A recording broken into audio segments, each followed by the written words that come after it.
Pemirsa, ratusan pedagang dan pengunjung pasar Kebon Kembang Kota Bogor, Jawa Barat menjalani tes swab PCR Jumat siang. Swab tes terhadap para pedagang dan pengunjung diprioritaskan karena pasar merupakan lokasi berpotensi tinggi penyebaran COVID-19.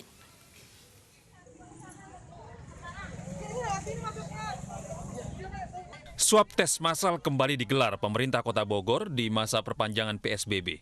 Kali ini yang disasar adalah kelompok pedagang dan pengunjung pasar Kebon Kembang Kota Bogor.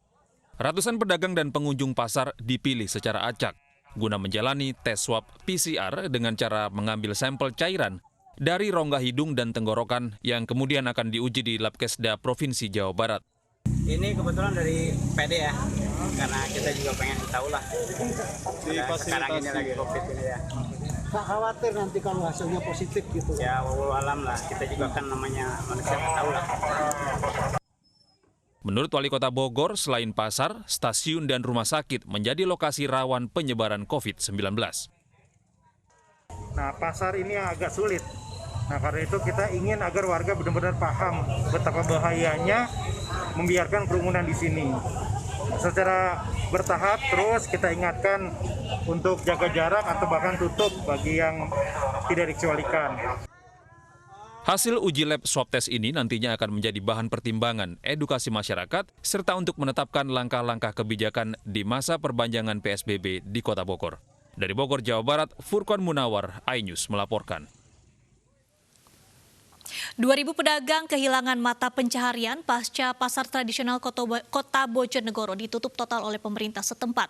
Hal ini dilakukan menyusul adanya 86 pedagang yang positif saat dilakukan rapid test.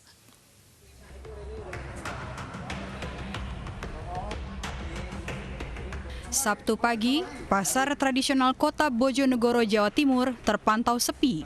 Hanya terlihat pengurus paguyuban pedagang yang berjaga-jaga di lokasi tersebut. Selama penutupan, petugas dari BPBD Bojonegoro bersama petugas Dinas Pemadam Kebakaran melakukan penyemprotan disinfektan.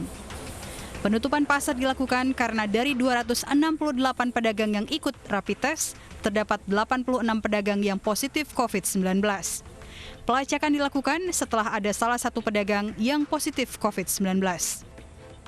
Masalah dalam rapat kemarin sama Bupati sama pihak terkait kan hanya hari Sabtu dan hari Ahad Minggu. 2 hari aja, Pak ya? 2 hari aja. Kalau ada perpanjangan juga kasihan, Pak. Kalau masalah kan mendadak ini. Kalau di dalam loh, itu ada 1.270 tuh yang di dalam. Kalau sama lesehan kurang tahu hampir 700. Berdasarkan keputusan Bupati Bojonegoro, pasar ditutup selama 2 hari pada hari Sabtu dan Minggu besok. Namun Gubernur Jawa Timur Khofifah Indar Parawansa meminta pasar ditutup selama 7 hari.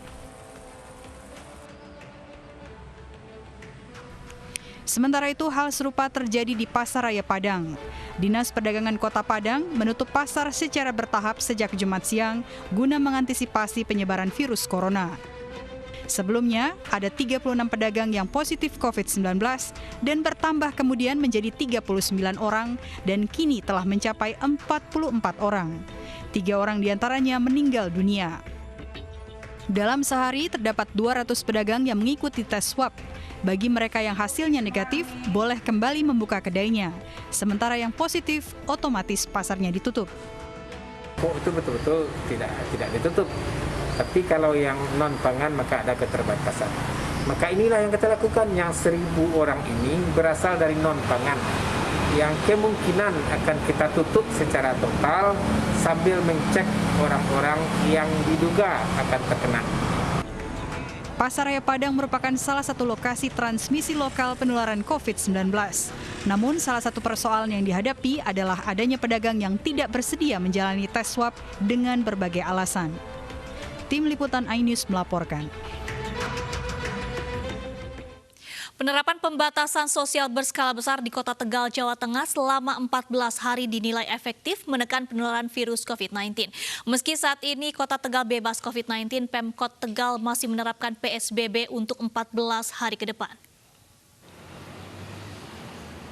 PSBB di Kota Tegal sejak 23 April lalu mulai membuahkan hasil. Kota Tegal kini berstatus zona hijau corona setelah 1 pasien terakhir COVID-19 dinyatakan sembuh.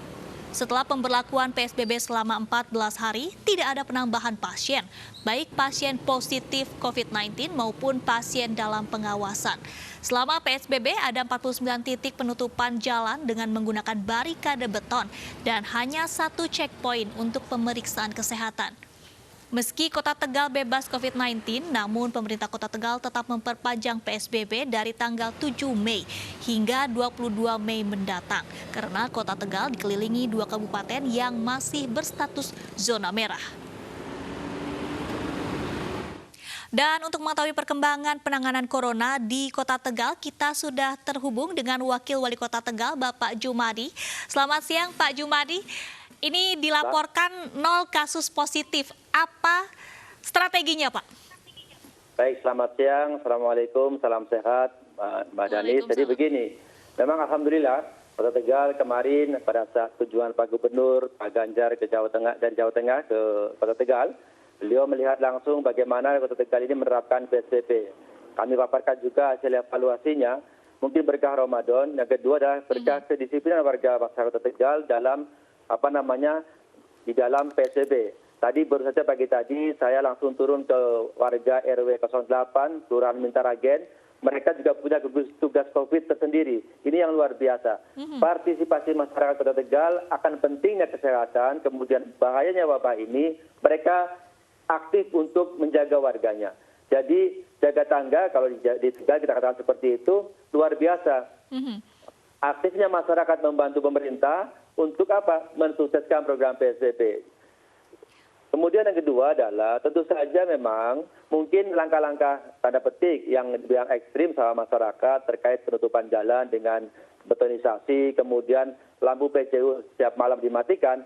Saya kira itu bagian daripada yang kita bilang mensukseskan program ini. Karena apa? Karena kita tidak tahu, kita mau benchmark kemana, parameternya kemana, kita tidak tahu. Jadi langkah-langkah yang diambil sama Pak Wali untuk menutup jalan, kemudian mematikan lampu PCU setiap malam, artinya 24 jam kita matikan, itu secara efektif. Masyarakat tidak mau keluar dari rumah mereka. Kemudian, kalaupun mereka keluar rumah, damkar juga mensemprotkan disinfektan, bahkan mungkin kena terhadap masalah itu sendiri. Jadi, menurut kami, Pak Wali adalah, inilah yang menurut kita tepat, cepat, efektif untuk menangani COVID-19 ini. Baik, Pak Jumadi, apakah ini artinya pemerintah mengapresiasi tingkat kedisiplinan masyarakat atau kesadaran dari masyarakat? Karena jika dibandingkan dengan wilayah lain, tampaknya ini warga Tegal sangat nurut nih sama aturan PSBB. Ya, tentu saja perlu saya sampaikan. Betul, memang katakanlah tidak semuanya 100% patuh, tapi paling tidak sebagian besar masyarakat Kota Tegal paham betul akan pentingnya kesehatan. Nah, ini penting. Jadi silakan warga lain mencontoh Kota Tegal. Warga masyarakat Kota Tegal sangat disiplin, mau juga atas aturan. Kalaupun katakanlah terpaksa keluar rumah, mereka wajib menggunakan masker, social distancing, physical distancing.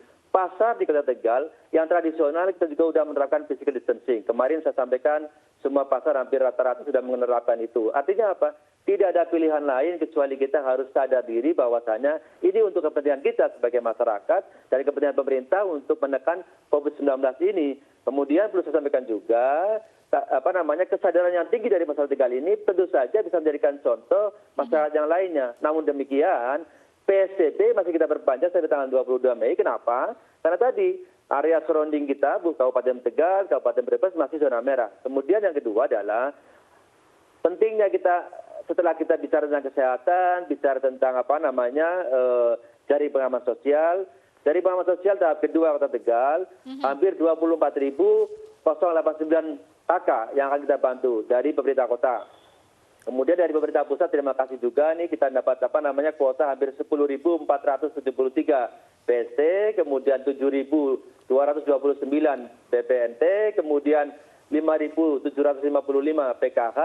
Dari provinsi juga membantu 7.718 paket, artinya hampir 54.264 kepala keluarga di Kota Tegal kita sudah siap bantu untuk dengan jaring pengaman sosial.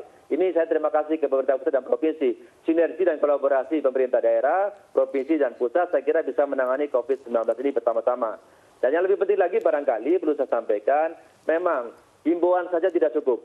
Harus ada langkah-langkah tegas dan ekstrim. Kemarin Pak Gubernur bilang, ini sudah zona hijau, pertahankan. Bila perlu, kalau ada masyarakat yang keluar rumah tidak memakai masker, denda saja. Pak Gubernur menyatakan seperti itu. Ini sudah kita pikirkan kira-kira langkah apa yang pas agar kita bisa menjaga zona hijau ini selamanya. Kenapa? Menjaga pasti lebih sulit, mempertahankan juga berat. Untuk itu jangan kasih kendor, masyarakat harus tetap seperti ini agar kita sama-sama menjaga Kota Tegal yang kita cintai. Baik. Pesannya sangat jelas, jangan kasih kendor ya Pak ya. Terima kasih Pak Jumadi, Wakil Wali Kota Tegal sudah bergabung bersama Anyu siang hari ini. Dan pemirsa, aturan lockdown dilonggarkan. Warga Beirut ramaikan masjid di kota tersebut untuk sholat Jumat. Informasi dari mancanegara akan kami hadirkan usai jeda berikut. Tetaplah bersama kami.